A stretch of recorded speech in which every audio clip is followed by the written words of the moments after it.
welcome back to the Spoonie Stitcher channel. I'm Shannon the Spoonie Stitcher, you're inside the stitchery, and happy National Wicked Day.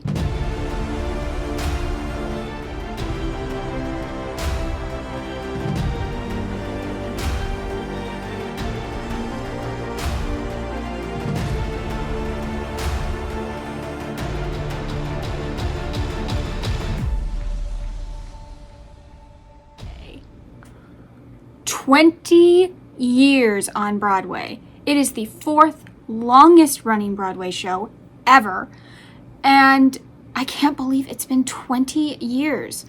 So yes, its first debut was October 30th, 2003, starring the wonderful Idina Menzel, the fabulous Kristen Chenoweth, and the hilariously adorable Norman Leo Butts. Oh my gosh, what a cast for the first time out. Not to mention Carol Shelley, rest in peace, Joel Grey, and many other Broadway amazing people we know now.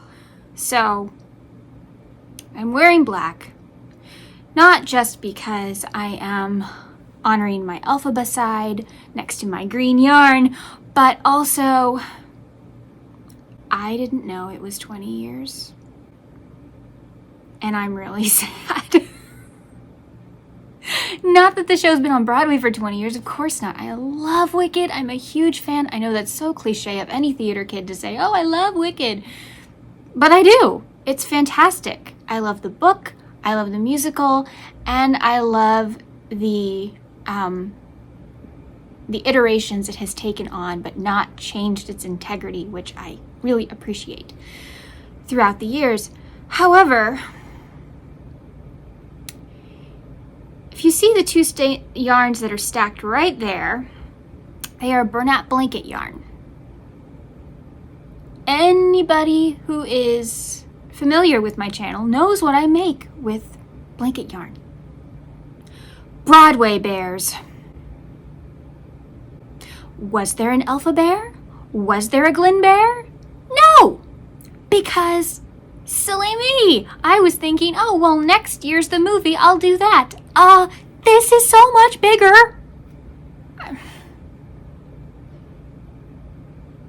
So there is no Elphaba, and yes, that will be her name, to show you. There is no Broadway bear to show you, because I didn't get my act together, and I didn't make one.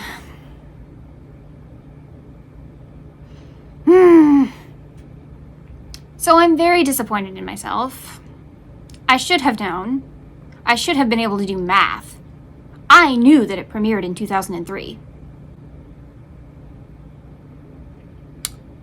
Anyway, let's talk about the fun parts of Wicked. First of all, do you like my little display that I set up here? I have the original novel by Gregory Maguire. I love this book aesthetically. Look at it. All the foiling, all the wonder. Look at this side. Yes, it's both books. Wicked and then like Wicked Part 2, which is Son of a Witch. And then the back. What?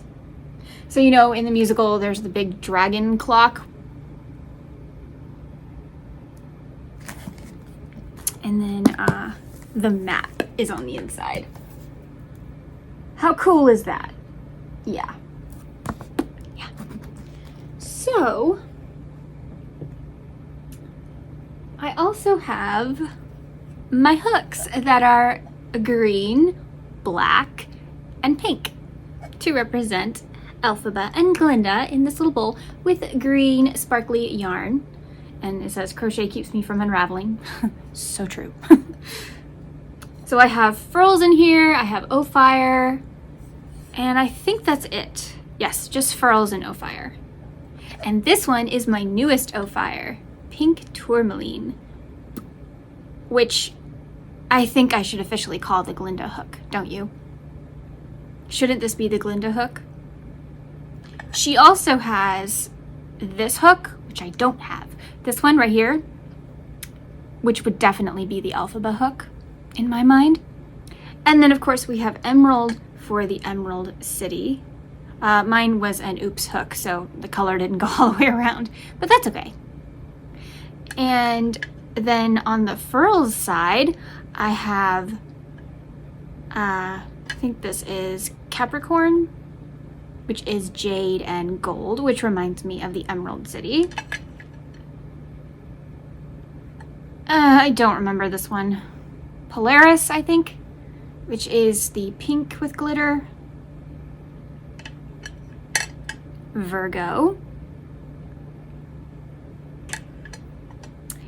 And I also slipped in this one, which is Castor, as in Castor and Pollux, the Gemini collection, because the black with the glitter just reminded me of like Elphaba's big, I think the costume designer officially calls it the Wicked Witch dress.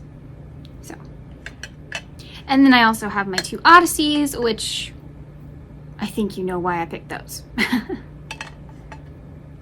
So, yeah. And then in my room, I will put up a picture. I made like a little display for Wicked. Ta-da!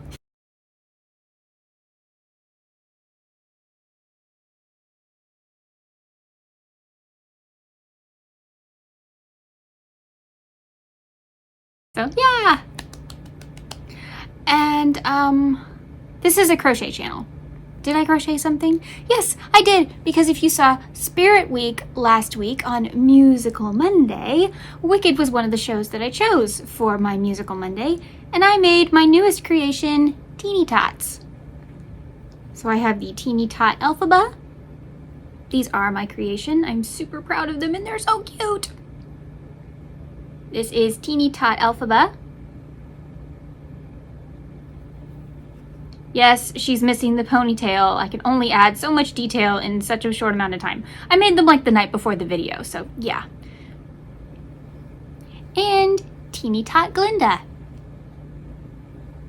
in her blue dress. And I finally found out this year why she's in blue. And I'll tell you in just a minute. But this would be the bubble dress, representing the bubble dress, obviously. So I did learn some Broadway facts, which I thought would be fun, and if you're not interested in that, I understand. But I'm also curious why you clicked on this video, because I was pretty clear it was going to be about Wicked. There's two sides to every person. Now, not everybody is a Glinda, and not everybody is an Elphaba, but we might have a little more one side than the other. And I'm not just an Elphaba. Ta-da! I'm also a Glinda, so I have my pink sweater on. Now, so if you've never seen Wicked, or you've never heard of Wicked, or you just have no idea what's going on, you just know it's a thing. Like, you've probably seen the famous poster, and you know maybe Defying Gravity comes from it, and that the two witches are Elphaba and Glinda, but you know nothing more than that. It is the origin story for the Wicked Witch of the West from The Wizard of Oz. L. Frank Baum's The Wizard of Oz. And it's incredible. They remind you of everything you heard and saw in the 1939 Golden Age musical Wizard of Oz with Margaret Hamilton as the Wicked Witch of the West. Makes you see her in a whole new light.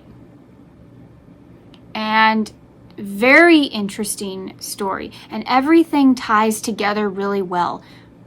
From what I remember, there aren't any loose pieces in this musical.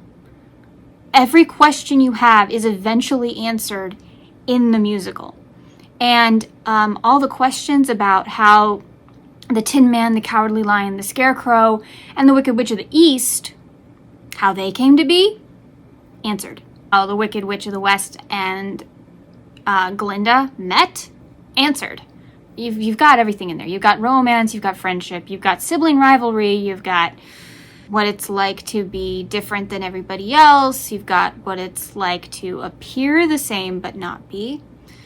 And I like origin stories in general, but this one does such a fantastic job of tying everything together in a neat little bow that I really don't want them to do anything different for the movie, for any other iteration of Wicked. It's like, don't mess with perfection. There's a reason it's so successful. It's because we haven't touched it. It works so beautifully. All the songs tie in really well into the narrative. It feels very seamless. It would be the exact same musical without the songs, but the songs add something. They give you inner monologues. They give you breaks in listening to a bunch of dialogue. They give you, insight into, without this, we wouldn't actually hear this. So say two characters are talking, but these other characters don't know what they're talking about. Well, we wouldn't hear those conversations in a stage play because there would be murmuring and chatter on this side, and you may not be able to hear what they're saying. But in a musical number, they break those apart so that it's like it's still going on in the same scene, but now these characters are isolated and you can hear them. That's what I like about musicals. They show you and tell you things you couldn't do in a regular stage play. So, for those of you who don't like musicals, that's a reason you might want to try them. Now, yes, pink is technically Glinda's signature color. However, she's in a giant blue dress for two very iconic moments in the play. Why? So, the costume designer, and I don't want to get her name wrong, Susan Hilferty, this lady, she's the Tony Award-winning costume designer for Wicked. The very first one, she designed it all the way back in 2003, and she said that Elphaba is as if she's from the earth. All her costumes seem very grounded. So if you look at her boots, they're very substantial, very practical boots. Her clothing is all very practical and straight-laced. And then when she gets her Wicked Witch dress, yes, it's black, but there's actually lots of other colors mixed inside it, but it's just taken over by black, which is, of course, another metaphor. She has lots of layers and stuff. Again, a metaphor. And her dress is very heavy and dark and very grounded, that makes you think of heavy, earth. Glinda is in this blue number, this gorgeous, I think they call it the bubble dress is the official title. And it looks very airy and light. And so if Elphaba is from the ground, Glinda is from the sky. Hence, blue dress. Finally, we get an answer for why her dress is blue, when we know that the official inspiration was the 1939 Wizard of Oz TCM film and L. Frank Baum's books. She took inspiration from Glinda's big dress in the 1939 film, and it's pink. So why did she decide to go blue? One, to be different. Two, she does arrive in a bubble. Bubbles are known for blue or iridescence, both of which she has. And also, if she is from the sky, blue. So, that is why Glinda wears a blue dress.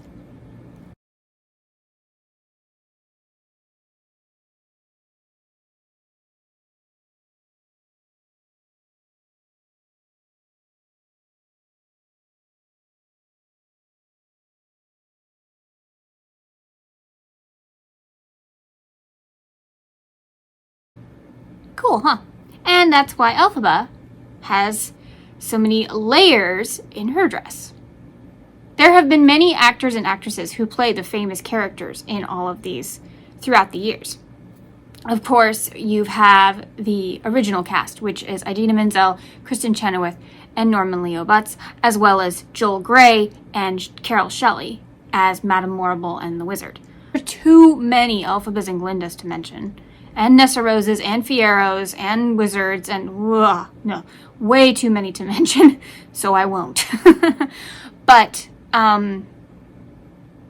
one that I thought was particularly interesting was Nessarose. How many of you have seen Sabrina the Teenage Witch? I'm talking about the one in the 90s, not the new Chilling Adventures one on Netflix. Do you remember Libby Chesler? She was also a Nessarose. First of all, when I found this out, which was years ago, but still, when I found this information out, I was kind of shook because Libby can sing and also she was on Broadway. Why didn't we know this sooner? But I thought that was fun. I thought that was a fun fact. So, no wonder she hates witches. So the most exciting thing that I think is to come out of all of this Wicked anniversary is National Wicked Day. Today. It is officially National Wicked Day. Wicked is the very first Broadway show ever to have their own holiday, basically. Their own national day in a calendar. That is so cool. I will be writing this on all of my calendars. I'm a little disappointed we don't have a Phantom Day. Why don't we have a Phantom Day? 35 years? Really? They need to get on that. And all of a sudden, no offense to anyone out there, Halloween is taking a back seat. Now it's October 30th that I think is exciting. So, next year instead of Pinkoween, will I do like Wickedween? Yeah, probably. I mean, you've got the movie coming out. Oh my gosh, I'm gonna go broke next year. Are you kidding me? All the Wicked merch because of the movie that's coming out. I will go so broke. I'm so excited for all this stuff that's coming out. And I will be seeing it in a theater. I do not like going to the theater anymore. It's a personal thing. It has nothing to do with like being in a theater, because I think that a theater screen and a theater seating is like a fun experience. It's just the rest of it that's such a problem for me. So I don't really like going to a theater, but for this, I will go. So let's talk about the movie. Okay. Casting. Ariana Grande, Cynthia Erivo, and I don't know who plays Fiyero, but he's good looking. Have you seen him? Yeah. And then, of course, my favorite casting choice of the movie so far is Jeff Goldblum as the wizard. You couldn't get much more perfect than that, unless you actually got Joel Grey to come back. Which would have been so nice. I'm still hoping for a cameo somewhere in the movie. I don't think he's passed away. I'm pretty sure Joel Grey's still alive. If I'm wrong, I'll tell you right here, but I'm like 99% sure he is still alive. So, yeah, I'd love for him to make a cameo. That would be such a cute moment. Or Kevin Chamberlain. He was also a wizard. Honestly, anybody from any of the casting over the years that would make a cameo would be really cool. Of course, everybody wants Idina Menzel and Kristen Chenoweth and Norman Leo Butts to make a cameo, but I don't know if they will. Even if they're asked, I don't know if they would. They might do something like at the end of the movie or something, which means we have to wait 2 years. Because, oh yeah, did you hear? Part 1 will be hopefully next year. Hopefully, but because of the strike, I don't know. But yeah, part 1 will be 1 year, and then the next year will be part 2. It's like Hamlet all over again. If you've ever seen Kenneth Branagh's Hamlet, which I do love, it's 4 hours long because they include the entire play. Nothing is cut. Nothing. It's a production. It's amazing. It's incredible. And if you've got like a rainy day where you've got nothing going on, I highly recommend it. But it's long. This is probably going to be longer because Shakespeare doesn't have songs and dancing.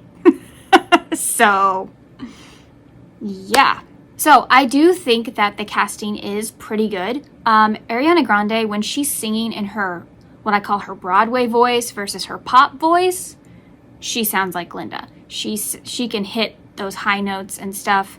And if Kristen Chenoweth, the original Glinda, says that she can do it, she can do it.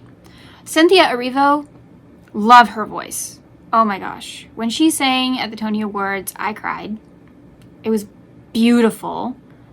She sang something from the color purple, I believe, because I think that's what she was nominated for at the time. And it was so gorgeous. But a tiny little piece of me, just ever so slightly, is disappointed because I wanted Ariana DeBose. Have you heard her rendition of The Wizard and I? Stop. But Cynthia will be incredible. Trust me, she will be incredible. That woman has quite a range. I just want Ariana. But I'm an Ariana fan, so, you know. Side note, that's why I'm excited for Wish. But yes, Ariana DeBose is why I'm excited for Wish. Anyway, but back to Wicked. So that's all I've got for you. Whether you're a Glinda, whether you're an Elphaba, nessarose, fiyero, Bach, madamemorrible, wizard, Dr. Dillamond, anybody else, have an amazing, wickedly wonderful day. Man, I wish it was Wednesday. Wickedly wonderful Wednesday. Oh, has to be Monday, doesn't it? Thank you so much for joining me today. Remember to like, share, and subscribe to the Yarn Zebra family. I talk about more than just this. I usually have a lot more crochet, but I couldn't let this day pass me by. I was way too excited, and when the movie comes out, it's going to be a very wicked channel. There will be lots of wicked projects, warning you now. So, if you didn't check out any of the Spirit Week videos, there's an entire playlist on my channel. Go check them out. They were really fun. The slideshow is coming with everybody's projects. I can't wait for you to see that. And a very special, weird video is coming either this week or next week. I won't say any more about it, but you definitely get to see me embarrass myself. So that's worth coming back for. Thank you so much for being here today. Remember, life happens, yarn helps, and spoonies can stitch it up too. Bye!